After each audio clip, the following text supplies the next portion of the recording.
Life of Pi, Summary 11. Another day brought uneasiness upon Pi.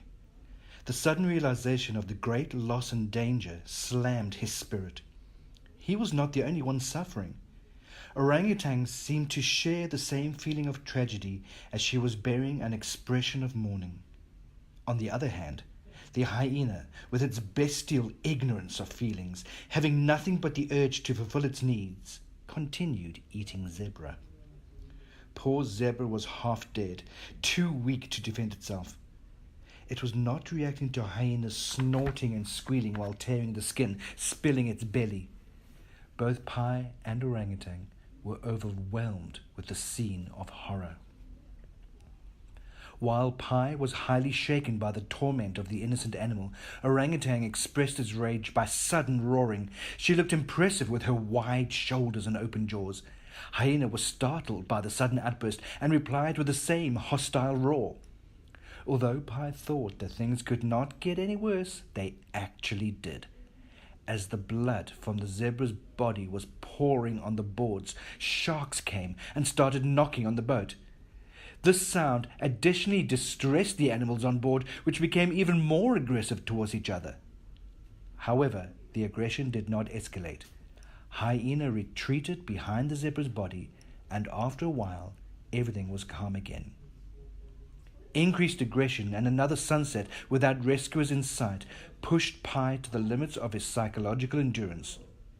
Grief for his lost family came to the fore again. On the following day, Pi realized that the zebra was actually still alive. Although half of her organs were missing, he was horrified to learn that animals could sustain so much injury and terror and still go on living. Luckily for zebra, it died before the noon. Other animals were tensed, especially hyena, which showed signs of stress. Orangutan was still grunting and making noises. Pi was a bit surprised to see the orangutan in combat mode, as she was raised as a pet. He underestimated her, believing that she too would be hyena's victim. But that was not the only surprise.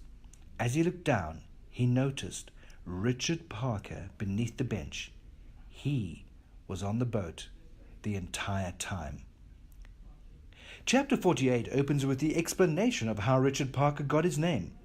Namely, a panther was terrorizing the Khulna district in Bangladesh, and his residents hired a hunter to locate and kill the animal. The hunter's name was Richard Parker. Although there was no sign of the panther during his watch, he spotted a tiger with a cub. He decided to fire darts to make her unconscious and transferred both tiger and the cub to the zoo. Cub was named Thirsty because it was spotted while it was searching for water to drink.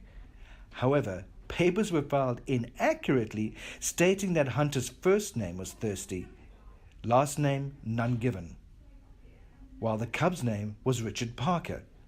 Pi's father was so amused with this error that he decided to keep the name. Back at the lifeboat, Pi was still bewildered by the thought that Richard Parker was below him all the time, wondering how could he have missed it. Besides, Pi was thirsty, deciding that it was about time to search for water. Although Richard Parker was nowhere to be seen, the hyena was still behind the dead zebra, observing Pi. Knowing that there was the tiger on board, Pi realized how silly it was to be scared of an ugly, foul creature. It became clear to Pi that strange behavior of animals could be explained by the presence of Richard Parker, who was an ultimate predator on board. Pi managed to locate bottles of water, but alas, they were just below him, as well as the tiger. Opening the partition of the bench meant opening of Richard Parker's den. But Pi was out of options. He needed water. He managed to get not only water, but a large amount of other supplies that should last for several months. After the refreshment, Pi came to his senses. He immediately decided to take action in order to preserve his life. He started making a raft that would separate him from the rest of the animals. Although it was just an improvisation, the raft served its purpose. Pi tied it to the lifeboat with a long rope and let it float behind. Meanwhile, Richard Parker laid his eyes on the dead zebra and targeted it as his own prey. The hyena was not happy to see that. So another turmoil occurred. The food obviously brought the tiger back to life as he became aware of his surroundings, noticing Pi instantly. Luckily, a rat got in his way, so Pi tossed it towards Tiger's hungry mouth. The dead zebra and the rat were not sufficient for the beast. He killed and ate the hyena too. Pi decided it was time to move onto the raft. It was unstable and seemed insecure. With the pouring rains, things got from bad to worse.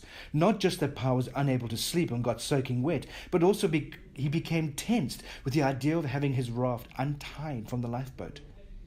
He spent sleepless nights wondering how to get rid of the tiger so that he could have the lifeboat for himself. Several plans came as possible solutions, but none of them were possible to carry into effect. The only one left was to let nature do its thing. That is, to wait until Richard Parker died from thirst.